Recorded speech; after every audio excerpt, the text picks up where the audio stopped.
It always seemed to me that I lived in a world where reality was a fragile film, ready to burst from too loud a sound or sudden movement. As a child, I often woke up feeling like I was being watched. Not monsters under the bed or shadows in the corner. That would be too easy. No, I could feel his eyes, heavy and sticky, like the August air before a thunderstorm. Mom said it was just nightmares, but I knew something was wrong. One night when I was 9, I heard the creaking of floorboards in the hallway. My heart was pounding so loudly that I was afraid it would burst out of my chest. I froze, pulling the blanket up to my chin, and suddenly the door to my room slowly opened. No one, just a draft rustling the pages of an old photo album on the shelf. But then I didn't know that later, as a teenager, I would find in that album a picture that I shouldn't have seen, a man in a dark coat standing outside our house in 1983. His face was blurred, as if he was moving when the camera shutter clicked. Mom said it was a distant relative, but there was a falseness in her voice. Since then, I've started noticing coincidences. Car numbers that are repeated in different cities. People with identical scars on their left arms. The smell of smoke in rooms that have not been smoked for decades. I chalked it up to paranoia until I moved into an old cottage on the outskirts. Cheap, secluded, with a huge attic littered with boxes from previous tenants. The landlord who rented the house muttered something about urgent departure and do not disturb the rental agents. I didn't pay attention. Everything was quiet for the first week. I unpacked my things, painted the walls cream to hide the yellow streaks, and found strange things. Yellowed medical certificates without names, a broken watch frozen at 3:07, and a leather-bound diary. The pages were full of notes written in different handwriting. "They're not sleeping," read one. "He comes when the lights go out," says the second. I was laughing at myself, but at night, lying in bed, I heard footsteps in the attic. Heavy, measured, as if someone was walking back and forth, measuring the space. One day I decided to get up.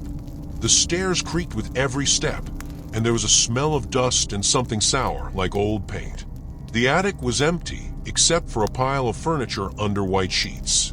But in the corner, behind the closet, I noticed a door. A small one, leading, apparently, into the wall. The lock was off, and when I pulled the handle, the door opened with a soft creak. There was a room behind it. It was small, windowless, with bare walls and a metal table in the middle. There was a folder on the table. There were photos inside. Dozens. Men, women, children. All with the same blurred faces as in the childhood photo. On the reverse side of the inscription, object number 12. The reaction to sound is aggression, object number 17. The escape attempt has been stopped. And dates. The same ones as in the diary. I went downstairs, trembling, but then the phone rang. The number was unfamiliar. "You found a room," said the voice on the other end. Masculine, calm, like a doctor explaining a diagnosis. "Get out of the house. Right now." I hung up and ran to the front door, but it wouldn't open. The lock is jammed. Through the window, I saw a tall figure in a dark coat standing at the gate. The face is hidden under the hood. He was holding something shiny in his hand. A knife or a syringe? I locked myself in the bathroom and waited. The creaking of the floorboards became louder. The footsteps were getting closer. Then silence. And suddenly there was a knock on the door. Not outside, from inside the wall. Knock, knock, knock. It was like someone was scratching the plaster from the inside. I screamed, but the sound stuck in my throat. The next morning, I woke up on the bathroom floor. The door was open. There was a note on the kitchen table. "They always come back." And the signature is the same handwriting as in the diary. I haven't been able to sleep since. There are footsteps every night. Every day there are new items in the house. The keys that I didn't lose are on the table. Books open to pages with underlined paragraphs about mental disorders. Sometimes I catch my reflection in the mirror, and for a second it seems to me that the man in the coat is standing behind me. But when I turn around, there's no one. I found an envelope in my mailbox yesterday. Inside is a picture of me at my bedroom window. On the back, object number 23. Surveillance has begun. I squeezed the envelope in my hand so that the paper crumpled, leaving white lines on my palm. The photo fell to the floor, and I noticed that it had a date on it, yesterday. Someone was following me less than a day ago. I ran out into the street, looking around the street for at least some clue. A car with the engine running, a stranger's face in the window of a neighboring house. Nothing. Only the wind was blowing a fast food wrapper along the sidewalk, and a dog was barking in the distance. By evening, I decided to search the barn behind the house. The door creaked as if it hadn't been opened in years, although I remembered for sure that the owner had mentioned gardening tools. The interior smelled of rusty metal and damp. A rake with broken teeth hung on the wall, and an old refrigerator covered with rust stains stood in the corner. I pulled the handle, and the door opened with a hoarse creak. There was a box inside. There were tapes in it. The usual VHS tapes, each one neatly labeled, Surveillance 1 to 12. I found a video recorder in the living room, an ancient one with buttons stuck by dust, and inserted the first tape. The screen filled with snow, then an image appeared, black and white, shaking. The camera was in the corner of a room similar to mine, except the wallpaper was flowered. A woman was sitting on the bed. She was crying, clutching a pair of scissors in her hand. "They can hear me," she muttered, looking at the camera. Then she got up and walked out of the frame. The recording stopped. I moved on to the next tape. The man in the armchair was reading a newspaper. The camera flashed, and the same room appeared on the screen, but empty. Only there was something dark on the wall, perhaps a smudge. A minute later, the man returned, carrying a bottle of whiskey. He took a sip, put the bottle on the table. And then I noticed that the spot on the wall was moving. It crept down like a thick liquid until it reached the floor. The man fell to his knees, clutching his throat. Blood flowed from his mouth. I turned off the tape recorder. My hands were shaking. There was a knock on the door. 3 short strokes. I froze. The knock was repeated. It wasn't coming from the street, but from inside the house. From the basement. I didn't go down there. Instead, I grabbed the keys and ran to the car. The engine didn't start right away, and while I was waiting, looking in the rearview mirror, I saw the curtain on the second floor flutter. Someone was standing at the window. Not me. I went to the library. The old archivist, hunched over a file cabinet, helped to find documents about the previous owners of the house. There have been 7 of them in the last 30 years. Everyone is missing. One of them, a photographer who shot for the project, left behind an album. The one with the blurry face in the coat. When I got home, I found a glass of water in the kitchen. I didn't pour it. There was a note next to it. "You're taking too many pills." I haven't taken pills since I started finding envelopes. At night, the home phone rang. I didn't pick up the phone, but the answering machine came alive. "You can't leave. They are already everywhere." The voice was female, with a hoarseness like that of an old answering machine operator.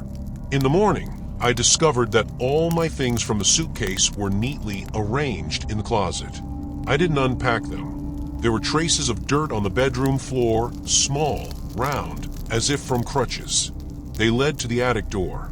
I'm still here. I'm writing this, sitting at the kitchen table, and listening to the floorboards creak upstairs. Sometimes it seems that the steps repeat the rhythm of my heart. Yesterday, I bought a lock for the attic door. He wasn't there today. Only the scratches on the wood were too neat, as if they had been made with a key. There's another knock on the window. Not outside, from the courtyard side, where the old apple trees grow, the branches of which scratch the glass with the wind. But there's no wind right now. I pressed my forehead against the cold glass, trying to see what was outside the window. Twilight turned the garden into ink spots, but the apple trees stood out as black skeletons. Nothing. Only silence, broken only by my breathing. Then there was another knock. Knock. Knock. Knock. Rhythmic, like a metronome. I stumbled back, knocking over my chair. The sound stopped. There was something metallic gleaming on the floor by the window. Scissors. The ones with the long blades that I bought for DIY, but never used. Now, they were lying in a puddle of water, although I definitely remembered that I had left them in a box on the shelf. Next to it is a piece of paper. "You're not the first." It was written in block letters. I ran outside, not feeling the cold. Snow had dusted the grass, and footprints were clearly visible on it. Not human. They were too narrow, with sharp edges, as if someone was dragging something heavy behind them. They led to the barn, but stopped at the door. Nothing had changed inside, except for one detail. There was now a photograph on the wall directly above the refrigerator. Taken this morning when I was washing the car. On the back, "They are waiting." I locked all the windows and doors in the house and checked the locks 3 times. At midnight, the phone rang. The number was not determined. "You shouldn't have gone through the archives," said the same female voice. Then the connection was interrupted. I grabbed a knife and checked every corner, but it was empty. Only in the bathroom was the mirror fogged up, even though the air was dry. Someone had drawn a smile on the glass with their finger. In the morning, I went to the neighbors. An old man who lives 2 houses down was sitting on the porch with a gun in his lap. "You'd better leave," he said, not looking at me. "What's going on here?" He shook his head. "This house. He's like a trap. People come and then..." The old man coughed. "Then they stay." I didn't listen. Instead, she went to the local administration, demanding documents for the house. The employee, a pale woman with dark circles under her eyes, silently took out a folder. The lease agreement, signatures, and a list of previous tenants. Everything is fake. The dates didn't match. The names were repeated. On the last page, someone had pasted a newspaper clipping, "Mysterious disappearance of a family in the suburbs." A snapshot of the house. My house. When I returned, I found the key in the mailbox. It was old, rusty, and labeled basement. I didn't remember having a basement, but the door in the kitchen floor, which I thought was a storage room, opened easily. The stairs led down into the darkness. I didn't come down. Instead, she threw the key into the sink. It was on the table this morning.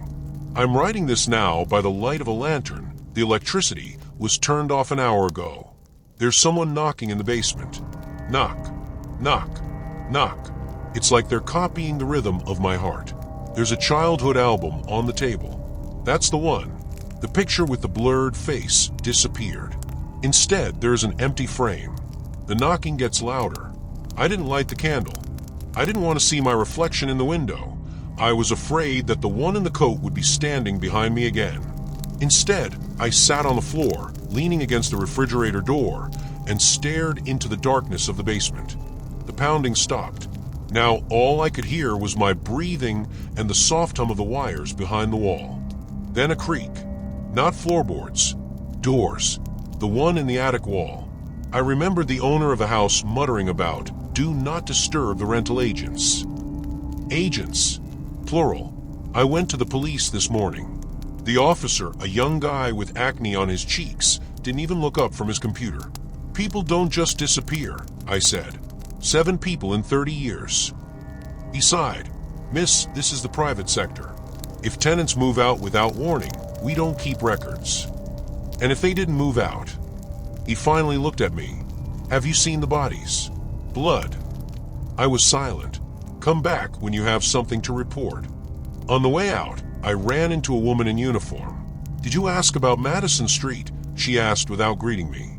I nodded. "You'd better leave. Today." "Why?" She pursed her lips. "Because you're already in the system."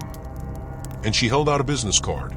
There was a phone number on it and the inscription, "Social Service, Department of Protection." At home, I called the number. Answering machine. "Welcome to the system. Your code is 237. I repeated the numbers, and the connection was cut. The van arrived an hour later. 2 men in blue overalls. Checking the gas equipment, they said. I wouldn't let him in. They drove away, leaving the box on the porch. Inside are my children's toys. The ones I left at my parents' house 10 years ago. At night, I went down to the basement again, with a flashlight. The stairs creaked, and there was a smell of earth and old paper. There was a file rack in the corner. Case number 23. My number. Inside there are photos of me in different places. At school, in a cafe, by the river. All with dates. The last one is yesterday. On the back, contact established. Then I heard a voice. No, not in my head. Behind the wall. Muffled, as if from underwater. They won't stop, he said. It's male, but not the one on the record. I pressed my ear to the concrete. Who? I whispered. Those who are watching. Those who write it down. What do they need? To keep you quiet, like the others. In the morning, I found a letter from a social service in my mailbox. Your application has been reviewed. We recommend that you leave the premises before 1800 hours. I went out onto the porch. A car was parked at the curb. The man in the coat. He was holding a camera in his hand. The shutter clicked. I ran. I'm in an abandoned motel right now. I'm writing this to the sound of rain on the roof. There's a newspaper on the table. An article about a woman who disappeared last night. Her name is mine. The photo is mine. The date of the disappearance is today that I'm sitting on the edge of a sagging bed, staring at a newspaper headline. The paper smells damp, like everything in this motel. The walls are covered with spots that look like a map of an unknown country, and a fly buzzes from the ceiling, beating against a lamp. On the bedside table is a phone without a disc. The wire from it stretches to the outlet, but the handset is silent. I checked. The number 911 is not responding. I found an old mirror in the bathroom with cracks. When I touched the glass, it turned out to be warm, as if someone had just stood there. There were other people's things in the locker. A toothbrush with broken bristles, a razor with rust spots, a perfume bottle with an Elizabeth sticker. I do not know who she is. Going out into the hallway, I heard footsteps on the stairs. They were heavy, like a man in iron-top boots. But the receptionist, a hunched old man behind the counter, said I was the only one here. Customers don't like this floor, he muttered, without looking up from a magazine, where all the pages had been torn out. In room number 12, opposite mine, the door is ajar. I looked in. There were children's toys on the floor. The same ones that were sent in the box.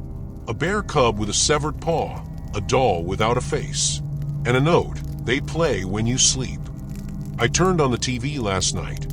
The screen filled with snow. Then an image appeared, a black and white room similar to the one in the basement. There was a woman sitting in the corner. She looked directly into the camera and whispered, "Run." Then her face distorted, as if someone had erased the frame. There was a knock on the door this morning. 3 strokes. I didn't answer. There was snuffling outside the door. Then the sound of footsteps receded. There was a business card on the mat, social service. Your supervisor is Mr. X. On the back is a drawing, a house, a tree, a man with crosses instead of eyes. I went out the window. The car was parked by the highway, but the keys were gone. I found an atlas in the glove compartment. All the pages with the state map were torn out. Only one remained, marked with a red marker, Zone 23. No entry allowed. I'm walking along the highway now. Not a single car is coming towards us. The sun is shining, but my shadow is falling in the wrong direction. There's a sign on the side of the road that says, "Welcome to Madison." Below it is a faded inscription, "They remember." I walked along the highway, counting my steps.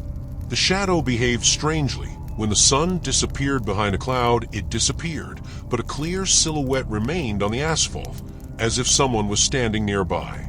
I quickened my pace, feeling a lump of panic in my throat. A gas station appeared in the distance. It was old, with a faded shell sign and a cracked office window.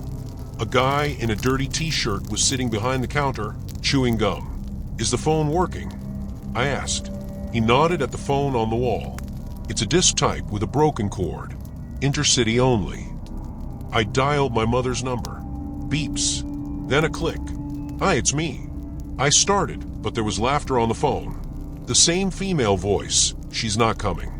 The connection was interrupted. The guy behind the counter grinned. "There's no network here." "But you already know, right?" I threw the money on the counter and ran out. There was a sign on the door, "Payment in cash only."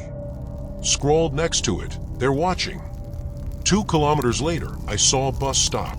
Schedule: flight to the city at 15:40. An hour ago, there was a newspaper on the bench. Today's one. An article about a missing policewoman. Her photo is the one that gave me the card. Then I heard the engine. Truck. An old one with a peeling cabin. The driver, a man in a cap, waved his hand. A ride. I shook my head. He shrugged and drove past.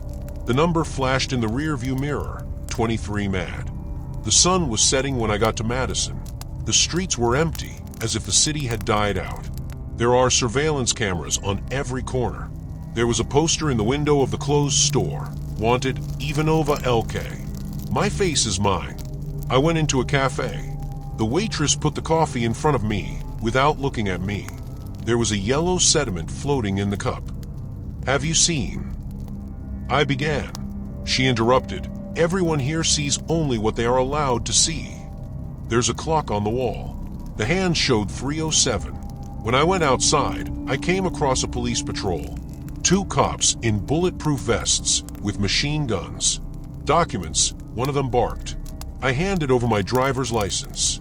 He grinned. Irina S., 23 years old. It should be Lydia K. The second cop took out handcuffs.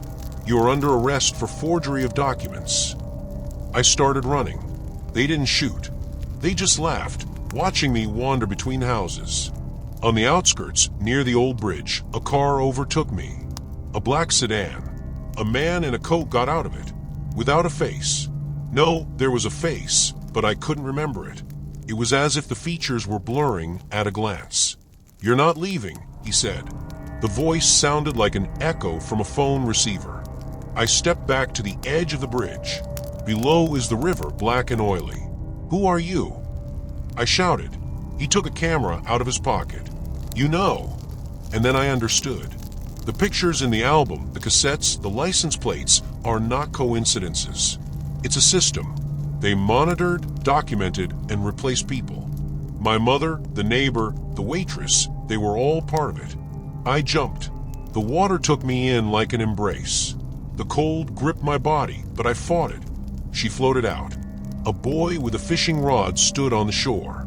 Are you from the 23rd house? He asked. I nodded. They'll find you.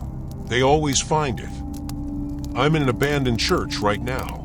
I am writing this by the light of the moon shining through the broken stained glass windows. In my pocket is the key to the basement. On the palm is the number 23, carved with a knife.